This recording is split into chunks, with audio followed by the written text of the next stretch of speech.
ಸಮಿತಿಗೆ independence day dress ತೆಗಿಲಿಕ್ಕೆ ಬೆಕ್ಕನ್ನು ಕರ್ಕೊಂಡು ಹೋಗುದು ತುಗಲಕ್ಕೆ ಚೋ ಇನಿ ಪೂಜೆ ಸೆಲೆಕ್ಟ್ ಉಂಟು ನಾ ಚಮ್ಮನ ಡ್ರೆಸ್ ಚಮ್ಮೋ ಅಡ್ಡರ್ಲಕ್ಕಿಯಾ ಆಯ್ ತೂಪ ಇರೋ ಬಿಟ್ಟು ಪೂಜೆ ಖುಷಿ ನಂಜಿಟಿ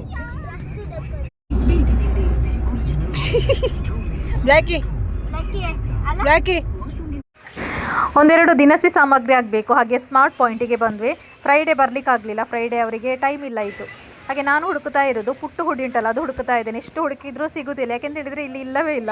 ಹೋದ ಸಲ ಸಹ ನಾನು ಹುಡುಕಿ ಸಿಗಲಿಲ್ಲ. ಇಲ್ಲಿ ಜಾಸ್ತಿಯಾಗಿ ಕರ್ನಾಟಕದಲ್ಲಿ ಪುಟ್ಟು ಹುಡಿ ಮಾರೋದಿಲ್ಲ, ಯಾಕೆಂತ ಹೇಳಿದರೆ ಪುಟ್ಟು ಮಾಡೋದು ಈಚೆ ಕಡೆ ಸ್ವಲ್ಪ ಕಮ್ಮಿ. ಕೇರಳದಲ್ಲಿ ಆದರೆ ಎಲ್ಲ ಕಡೆ ಪುಟ್ಟು ಹುಡಿ ಸಿಗ್ತದೆ ಅಂಗಡಿಯಲ್ಲಿ, ಚಿಕ್ಕ ಅಂಗಡಿ ಆದರೂ ಕೂಡ ಸಿಗ್ತದೆ. ನೆಕ್ಸ್ಟ್ ಸಮಿತಿಗೊಂದು ಇಂಡಿಪೆಂಡೆನ್ಸ್ ಡೇಗೆ ಡ್ರೆಸ್ ಆಗಬೇಕು. ಸಮಿತಿನ ಇಂಡಿಪೆಂಡೆನ್ಸ್ ಡೇ ಡ್ರೆಸ್ ಬೇಕು ಕಾರಿನಲ್ಲಿ. ಸಮಿತಿಗೆ ಡ್ರೆಸ್ ಸಿಕ್ಕಿತ್ತು, ಆರೆಂಜ್ ಕಲರ್ ಡ್ರೆಸ್ ಬೇಕಿತ್ತು, ಸಿಕ್ಕಿತ್ತು. ಇನ್ನು ಪದಾರ್ಥಕ್ಕೆ ನಾನು ತೆಗೆದುಕೊಂಡು ಮನೆಗೆ ಮಾರ್ಕೆಟಿಗೆ ಹೋಗಿ ಬರುವ. ಚಮ್ಮಗುಳ್ಳೆ ಊಟ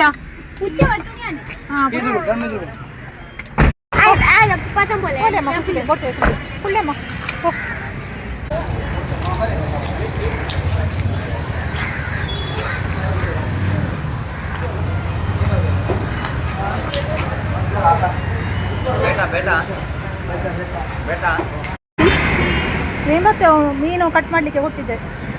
ಇನ್ನು ಹೋಗುವಾಗ ಲೇಟ್ ಆಗ್ತದಲ್ಲ ಊಟಾಯ್ ಅವ್ರಿಗೆ ಮೀನಿಗೆ ರೇಟ್ ಮಾತ ಮೀನಿಗಳ ರೇಟ್ ಎಲ್ಲ ಮೀನಿಗೆ ಸಹ ರೇಟೇ.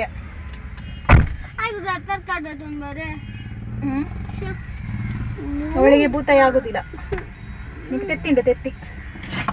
ತೆತ್ತಿಂಡಿಯಾ ಭೂತಾಯಿದ ತೆತ್ತಿಂಡದ ನನ್ಗೆ ಇಷ್ಟ ಮೊಟ್ಟೆ.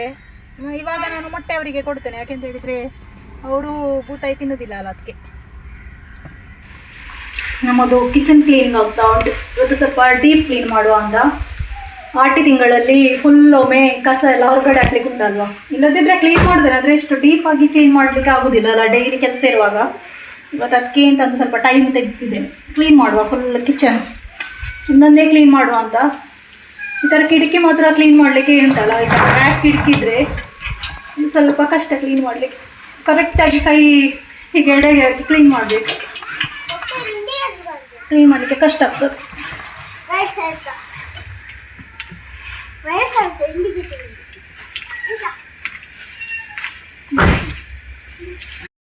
ಇನ್ನು ಕೌಂಟರ್ ಟಾಪ್ ಸ್ವಲ್ಪ ಕ್ಲೀನ್ ಮಾಡಬೇಕು. ಖುಷಿ ಗ್ಯಾಸ್ ಕ್ಲೀನ್ ಮಾಡಿ ಕೊಡ್ತೇನೆ ಅಂತ ಹೇಳಿದ್ಲು. ಗ್ಯಾಸ್ ಇಂಚಿನ ಉಕ್ಕಿ ಚೂರು ಬೋಡ್ನ ಮುಂಚೆ ಬಗ್ಗೋಡು ಆಪುಜ ಐಟ್ ಅವು ಸರಿಗೆ ತೈಟದಕ್ಕೆ ಜನ ಕ್ಲೀನ್ ಆಪುಜಿ. ಗ್ಯಾಸ್ ಸ್ಟವ್ ಖುಷಿ ಕ್ಲೀನ್ ಮಾಡಿ ಕೊಟ್ಲು. ಬಾಕಿ ಎಲ್ಲ ನಾನು ಕ್ಲೀನ್ ಮಾಡಿ ಇವಾಗ ಫ್ರಿಡ್ಜ್ ಕ್ಲೀನ್ ಮಾಡ್ತಾ ಇದ್ದಾಳೆ ಖುಷಿ. ಫ್ರಿಡ್ಜ್ ಕ್ಲೀನ್ ಮಾಡಿ ಕೊಡ್ತಾಳಂತೆ. ಫ್ರಿಡ್ಜ್ ಸಹ ಒಂದು ಡೀಪ್ ಕ್ಲೀನ್ ಮಾಡಿದ್ವಿ. ಇದು ಇಬ್ರು ಕೂಡ ಸೇರಿ ಮಾಡಿದ್ದು. ಖುಷಿ ಅದೆಲ್ಲ ನಾನು ತೊಳ್ದದು.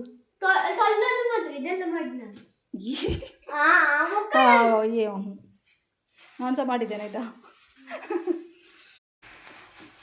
ಡೀಪ್ ಕ್ಲೀನ್ ಆಯ್ತು ಫ್ರಿಡ್ಜ್. ನಾನು ಮಾಡಿದ್ದು ಇದು ಮಾತ್ರ ಎಲ್ಲ ತೆಗೆದಿಡಬೇಕು.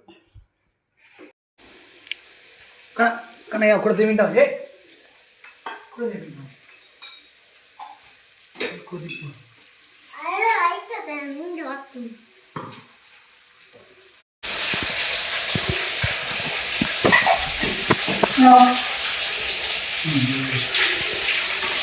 ತಂಗಿನ ಕೊಡ ಬಂಗಡೆ ಆಯ್ತಾ ಬಂಗಡೆ ಮಾಡ್ತಿದ್ದು ನೋಡ ಒಂದಿ ಕೊಡ ಅವರ ಪುಳಿ ಮುಂಚೆ ಆಗ್ತಾವ ಬೂತಾಯಿ ಫ್ರೈ ಮಾಡ್ತಾ ಇದ್ದಾರೆ. ಬೇಡ ಅಂಗಿ ಪಾವಡೆ ಖುಷಿ ಬಿಡ್ತಾ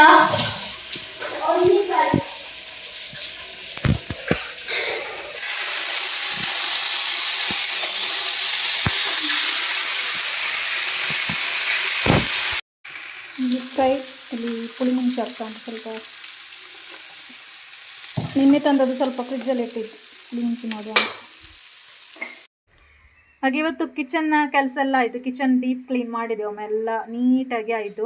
ಖುಷಿ ಕೂಡ ಹೆಲ್ಪ್ ಮಾಡಿದ್ಲು ನನಗೆ. ಇಲ್ಲದಿದ್ದರೆ ಕ್ಲೀನ್ ಯಾವಾಗಲೂ ಮಾಡ್ತೇವೆ, ಆದರೆ ಕೂಡ ಸ್ವಲ್ಪ ಎಲ್ಲ ಮೂಲೆಗೆಲ್ಲ ಹೋಗಿ ಎಲ್ಲ ಕಿಟಕಿಯೆಲ್ಲ ಯಾವಾಗಲೂ ಹೋಗಿ ನಾವು ಕ್ಲೀನ್ ಮಾಡೋದಿಲ್ಲ ಅಲ್ವಾ, ಹಾಗೆ ಕ್ಲೀನ್ ಮಾಡಿಬಿಟ್ಟೆ ನಾನು. ಮತ್ತು ಎಷ್ಟು ಬೇಡದ ವಸ್ತು ಉಂಟಲ್ವಾ ಮನೆಯೊಳಗಡೆ ಇಡಲೇಬಾರ್ದು ಅಂತ ಹೇಳ್ತಾರೆ. ಬೇಡದ ವಸ್ತೆಲ್ಲ ತೆಗೆದು ನಾನುಂಟಲ್ವ ಜಾಸ್ತಿ ಬೇಡದ ವಸ್ತೆಲ್ಲ ಇದ್ದರೆ ಗುಜರಿಯವರಿಗೆ ಕೊಟ್ಟು ಬಿಡ್ತೇನೆ. ಒಂದು ಕಡೆ ಸ್ಥಳ ಕೂಡ ಸಾಕಾಗೋದಿಲ್ಲ, ಆಮೇಲೆ ಅದು ನೋಡುವಾಗ ನಮಗೆ ಏನೋ ಒಂಥರ ಆಗೋದು ಬೇಡದ ವಸ್ತು ಯಾಕೆ ಅಂತ. ಹಾಗೆ ಎಲ್ಲ ನಾನು ಕೆಲವೊಂದು ವಸ್ತೆಲ್ಲ ಬೇಡದೆಲ್ಲ ತೆಗೆದಿಟ್ಟಿದ್ದೇನೆ. ಪ್ಲಾಸ್ಟಿಕ್ ಇದೆಲ್ಲ ತುಂಬ ಇತ್ತೆಲ್ಲ ತೆಗೆದು ಹೊರಗಡೆ ಹಾಕಿದ್ದೆ ನಾನು. ಗುಜರಿಯವರು ಬಂದರೆ ಕೊಡಬೇಕಿನ್ನು. ಸಂಜೆಗೆ ಬೋಂಡ ಮಾಡಬೇಕು ಅಂತಿದ್ದೇನೆ. ತುಂಬ ಸಮಯ ಆಯಿತು ಬೋಂಡ ಮಾಡೋದು. ಯಾವುದು ಬಟಾಟೆ ಬೋಂಡ ಉಂಟಲ್ಲ ಅದು ಮಾಡೋದು ತುಂಬ ಸಮಯ ಆಯಿತು. ಇದು ಮಾಡಬೇಕು ಇವಾಗ. ಒಮ್ಮೊಮ್ಮೆ ಆಸೆ ಆಗೋದು ನನಗೆ, ಯಾವುದು ಸಂಜೆದು ತಿಂಡಿ ಉಂಟಲ್ವ ಅದು ನನಗೆ ಮನೆಯಲ್ಲಿ ಮಾಡಿದ್ದು ಮಾತ್ರ ಇಷ್ಟ. ಹೋಟ್ಲಲ್ಲಿ ಮಾಡಿದ್ದು ಹೋಟ್ಲಲ್ಲಿ ನಾನು ಇವಾಗ ಹೋಗಿ ತಿಂಡಿ ತಿನ್ನೋದು ತುಂಬ ಕಮ್ಮಿ. ತಿಂಡಿ ಅಂತ ಹೇಳಿದರೆ ಇವಾಗ ಪೋಡಿ ಆ ಥರ ಎಲ್ಲ ಹೋಟ್ಲಲ್ಲಿ ತಿನ್ನೋದು. ಗಾಡಿ ಹಿಡ್ದಾದ ಅಣ್ಣಯ್ಯ ಆ ಥರ ತಿನ್ನೋದು ಕಮ್ಮಿ. ಅದು ಮನೆಯಲ್ಲಿ ಮಾಡಿದರೆ ಮಾತ್ರ ಇಷ್ಟ ಆಗೋದು ನನಗೆ. ಬಿಸಿ ಬಿಸಿ ತಿನ್ಲಿಕ್ಕೆ ಆಗ್ತದಲ್ವ ಹಾಗೆ. ನಾನು ಬೋಂಡ ಮಾಡಬೇಕಾದ್ರೆ ಅವರು ಎಡೆಗೆ ಬಂದರು. ಅವರಿಗೆ ಏನು ಅದರೊಟ್ಟಿಗೆ ತಿನ್ನಲಿಕ್ಕೆ ಏನು ಹಸಿಮೆಣಸು ಫ್ರೈ ಮಾಡಿ ಕೊಡಬೇಕಂತೆ, ಆ ಥರ ಇಷ್ಟ ಅಂತೆ. ಈ ವಡಪಾವಲೆಲ್ಲ ಸಿಗ್ತದಲ್ವ ಆ ಥರ ನನಗೆ ಇಷ್ಟ ಇಲ್ಲ ಅದೆಲ್ಲ. ಅದಕ್ಕೆ ಅವರೇ ಫ್ರೈ ಮಾಡ್ತಾ ಇದ್ದಾರೆ. ಮೆಣಸು ಫ್ರೈ ಮಾಡಲಿಕ್ಕೆ ಬಂದದವರು. ನಾನು ಬೋಂಡ ಆಗ್ತಾ ಬಂತು, ಒಮ್ಮೆ ಮಾಡಿ ಆಗಿದೆ, ನೆಕ್ಸ್ಟ್ ಬಿಡ್ತಾ ಇದ್ದೇನೆ. ಎಲ್ಲ ಆವಾಗಲೇ ನಾನು ರೆಡಿ ಮಾಡಿಟ್ಟಿದ್ದೆ. ಬೋಂಡ ರೆಡಿ ಆಗ್ತಾ ಉಂಟು. ಬೆಳಿಗ್ಗೆ ಇವರ ಅವಸ್ಥೆ ನೋಡಿ. ಶಾಲೆಗೆ ಹೋಗುವ ಮೊದಲು ಬುಕ್ ಹಿಡಿಯೋದಲ್ಲ, ಬೆಕ್ಕು ಹಿಡಿಯೋದು ಅವಳು.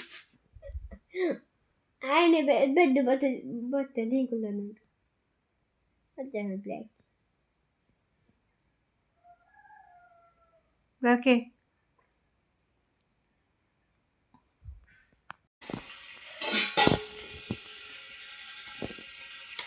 ಇಡ್ಲಿ ನನಗೆ ಬೆಳಿಗ್ಗೆ ಇಡ್ಲಿ ಇವತ್ತು.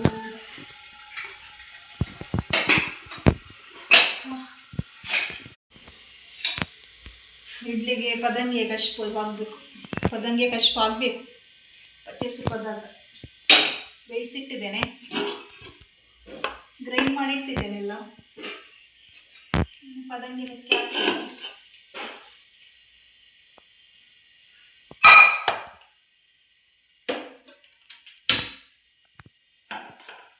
ಇಡ್ಲಿ ರೆಡಿ ಉಂಟು ಈಗ. ಇಡ್ಲಿ ಪದಾರ್ಥ ರೆಡಿ ಆಯ್ತು. ಇಡ್ಲಿಗೆ ಖುಷಿ ತಿಂಡಿ ಉಂಟಲ್ಲ.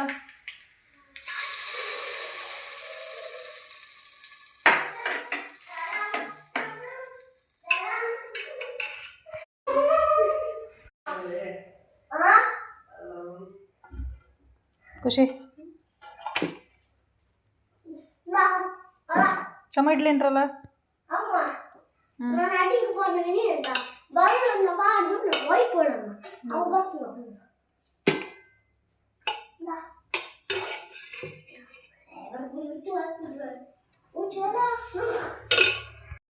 ಮಕ್ಕಳು ಸ್ಕೂಲಿಗೆ ಹೋದರು. ಇವತ್ತು ಸ್ವಲ್ಪ ದೇವರ ಮಂಟಪ ಫುಲ್ಲು ಕ್ಲೀನ್ ಮಾಡಬೇಕಂತ. ದೇವರ ಮಂಟಪ ಉಂಟಲ್ವ, ಫುಲ್ಲೊಮ್ಮೆ ತೆಗೆದು ಕ್ಲೀನ್ ಮಾಡಬೇಕು. ಅವಾಗ ನಾನು ನೆನಪಿಲ್ಲದೆ ಮೀನು ಪದಾರ್ಥದಲ್ಲಿ ಇಡ್ಲಿ ತಿಂದೆ. ನಿನ್ನೆಯ ಪುಳಿ ಮುಂಚಿತ್ತು, ಅದರಲ್ಲಿ ಇಡ್ಲಿ ತಿಂದಿದೆ. ಇನ್ನು ಸ್ಟ್ಯಾಂಡ್ ಮುಟ್ಲಿಕ್ಕೆ ಆಗೋದಿಲ್ಲ ಇವಾಗ ಸ್ನಾನ ಮಾಡಿದೆ. ನನಗೆ ಚಿಕ್ಕ ಶೇಕ್ ಮಾಡಿ ಕುಡಿಯುವ ಅಂತ ಆಗ್ತಾ ಉಂಟು. 2 ಚಿಕ್ಕಿತ್ತು ಅಣ್ಣದದು. ನನಗೆ ತುಂಬ ಇಷ್ಟ ಚಿಕ್ಕು ಶೇಕ್.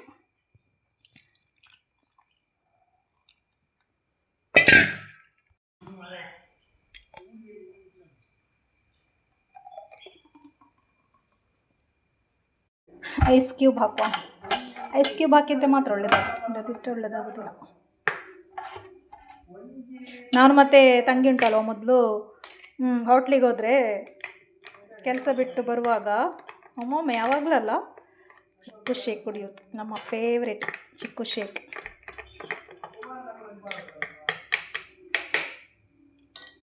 ನನ್ನ ಫೇವ್ರೇಟ್ ಚಿಕ್ಕು ಶೇಕ್ ರೆಡಿ ಆಯಿತು. ಸ್ಟ್ರೋ ತಂದಾಯಿತು. हाँ वाली डोंडी बड़ा नीर फुल आयने नीर फुल आयने आई पाಡ್ತು ಜಾಂಡ. ಚಿಕ್ಕು ಶೇಕ್ ಕುಡಿದು ತುಂಬ ಖುಷಿ ಆಯಿತು. ಚಿಕ್ಕು ಶೇಕಲ್ಲಿ ತುಂಬ ನಮ್ಮ ಹಳೆಯ ನೆನಪುಗಳೆಲ್ಲುಂಟು. ನಾವು ಮೊದಲು ಮದುವೆಗೆ ಮೊದಲು ಕೆಲಸಕ್ಕೆ ಹೋಗ್ತಾ ಇರುವ ಟೈಮಲ್ಲಿ ನಾನು ಸುಜುಕಿ ಶೋರೂಮು, ತಂಗಿ ಯಮಹ ಶೋರೂಮಿಗೆ ಹೋಗ್ತಾ ಇದ್ಲು. ಆವಾಗ ಸಂಬಳ ಅಲ್ಲದೆ ನಮಗೆ ಇಷ್ಟು ಬೈಕ್ ನಮ್ಮ ಇದರಲ್ಲಿ ಸೇಲ್ ಆದರೆ ಕಮಿಷನ್ ಅಂತ ಎಕ್ಸ್ಟ್ರಾ ಕಮಿಷನ್ ಅಂತ ಕೊಡ್ತಾರೆ. ಆ ಕಮಿಷನ್ ಸಿಗೋ ಟೈಮಲ್ಲಿ ನಾನು ಮತ್ತು ತಂಗಿ ಹೋಟ್ಲಿಗೆ ಹೋಗ್ತಾ ಇದ್ವಿ. ಯಾವಾಗಲೂ ಕಮಿಷನ್ ಸ್ವಲ್ಪ ಜಾಸ್ತಿ ಸಿಕ್ಕಿದ್ರೆ ಸಂಬಳ ನಾವು ಮುಟ್ತಾ ಇಲ್ಲ ಇತ್ತು. ಸಂಬಳವನ್ನು ಹಾಗೆ ನಾವು ತೆಗೆದಿಡ್ತಾ ಇದ್ವಿ ನಮ್ಮ ಅಕೌಂಟಿಗೆ ಹಾಕಿ. ₹1 ಕೂಡ ಅದರಲ್ಲಿ ತೆಗಿಲಿಕ್ಕೆ ನಮ್ಮ ಅಪ್ಪ ನಮಗೆ ಬಿಡ್ತಾ ಇಲ್ಲ ಇತ್ತು. ಹಾಗೆ ಅದನ್ನು ಅಕೌಂಟಿಗೆ ಹಾಕ್ತಾ ಇದ್ವಿ. ಕಮಿಷನಲ್ಲಿ ಏನು ಮಾಡ್ತಾ ಇದ್ವಿ ಅಂತ ಹೇಳಿದರೆ ನಮಗೆ ಬೇಕಾದದ್ದು ಏನಾದರೂ ನಾವು ತೆಗಿತಾ ಇದ್ವಿ. ಡ್ರೆಸ್ ಅಲ್ಲದಿದ್ದರೆ ಈ ಥರ ಹೋಟ್ಲಿಗೆ ಒಮ್ಮೊಮ್ಮೆ ಹೋಗ್ತಾ ಇದ್ವಿ. ಹೋಗುವಾಗ ನಾವು ಆರ್ಡ್ರ್ ಮಾಡೋದು ಯಾವುದು ಅಂತ ಹೇಳಿದರೆ ಒಂದು ಚಿಕ್ಕು ಶೇಕ್, ಆಮೇಲೆ ಪರೋಟ, ಮತ್ತು ಒಂದು ಗೋಬಿ ಮಂಚೂರಿ. ಇಬ್ಬರಿಗೆ ಒಂದು ಗೋಬಿ ಮಂಚೂರಿ, 2 ಪರೋಟ. ಇದು ನಾವು ಎಷ್ಟು ಸಮಯ ಕೆಲಸಕ್ಕೆ ಹೋಗಿದ್ದೀವಿ ನೋಡಿ, ಅಷ್ಟು ಸಮಯ ಸಹ ಹೀಗೆ ನಾವು ಹೊರಗಡೆ ಹೋದರೆ ತಿನ್ನೋದು ಅದುವೇ. ಅದು ಕೂಡ ಕಾಸರಗೋಡಿನಲ್ಲಿ ಹಳೆ ಬಸ್ ಸ್ಟ್ಯಾಂಡಲ್ಲಿ ಸಾಗರ್ ಹೋಟೆಲ್ ಉಂಟು, ಅಲ್ಲಿಗೆ ಹೋಗಿ ತಿಂತಾ ಇದ್ವಿ. ಆ ನೆನಪು ಚಿಕ್ಕು ಶೇಕ್ ಯಾವಾಗೆಲ್ಲ ನಾನು ಕುಡಿತೇನೆ ನೋಡಿ, ಅವಾಗ ಆ ನೆನಪಾಗ್ತದೆ ನನಗೆ. ನೆಕ್ಸ್ಟ್ ಟೈಮ್ ಯಾವಾಗಾದರೂ ಕಾಸರಗೋಡಿಗೆ ಹೋದರೆ ಸಾಗರ್ ಹೋಟ್ಲಿಗೆ ಹೋಗಲೇಬೇಕು ಒಮ್ಮೆ. ಇವತ್ತಿನ ಬ್ಲಾಗ್ ಎಂಡ್ ಮಾಡ್ತಾ ಇದ್ದೇನೆ. ನೆಕ್ಸ್ಟ್ ಬ್ಲಾಗಲ್ಲಿ ಸಿಗ್ತಾ ಇದ್ದೇನೆ. Thank you.